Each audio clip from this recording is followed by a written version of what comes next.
Hey guys, I'm going to go over page 531, number 17, 20, and 25. All right, because I had a lot of students who turned this in, missed these three. So I'm going to go over these for you. All right, so we are going to split this. It's got 4 terms, so we're going to split it in half. Okay, and we're going to factor out the GCF in both of these. So the highest number I can pull out is a 4. And the highest variable I can pull out is m to the second power because my highest exponent's a 2.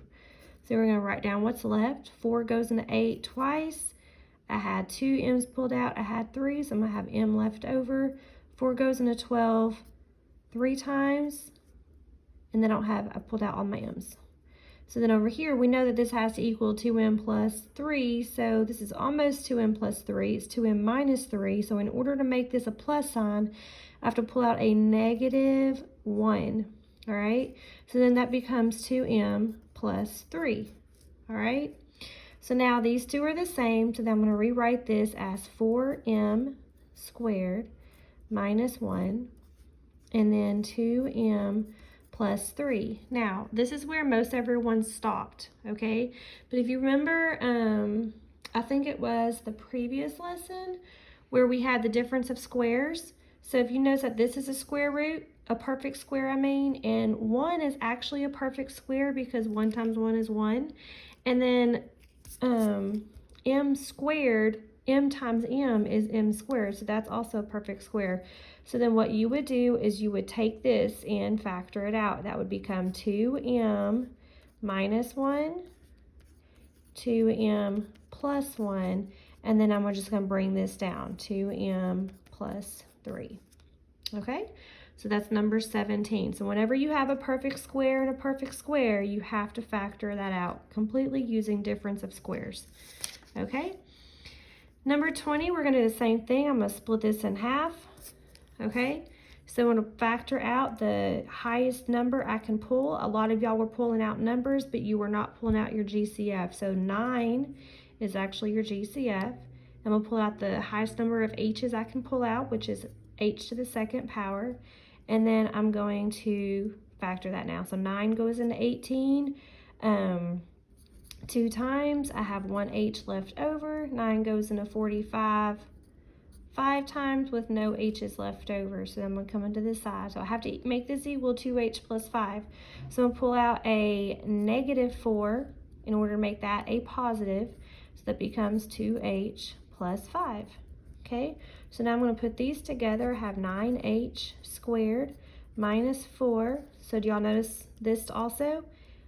Perfect square, because if I take the square root of 9 and the square root of 4, it gives me 3 and 2. Oh, y'all can't see that, sorry.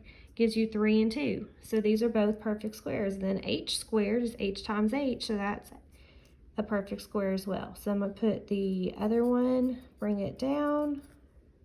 Okay, so then I'm going to factor this out using the difference of squares. So I'm going to go 3h minus 2, 3h plus 2, and then just bring this other one down. Okay, so that's number 20.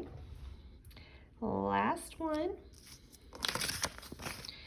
that I'm going to look at is number 25. Now, 25 is a very, very, very tricky one, okay, but y'all can do it, okay? So we're going to split it in half like we normally do because it has 4 terms, and we're going to factor what's in the GCF. So my GCF here is a 3, and I can pull out 3 q's, okay? 3 goes into 6 twice, q third, I have 1 left over. And then notice how this is exactly the same, so I'm just going to put plus 1, okay? And then this has to equal 2q plus 1, so I have to pull out a, what kind of 12? A negative 12 in order for that to become a positive 1. So then, 12q, not 12, sorry, 12q. And so I'm going to factor that out. So 12 goes into 20, well, negative 12 goes into negative 24, positive 2, and then I have 1q left over. Minus, well, won't be a minus, it'll be a plus 1. All right, so I'm going to put this together. 3q to the third minus 12q 2q plus 1.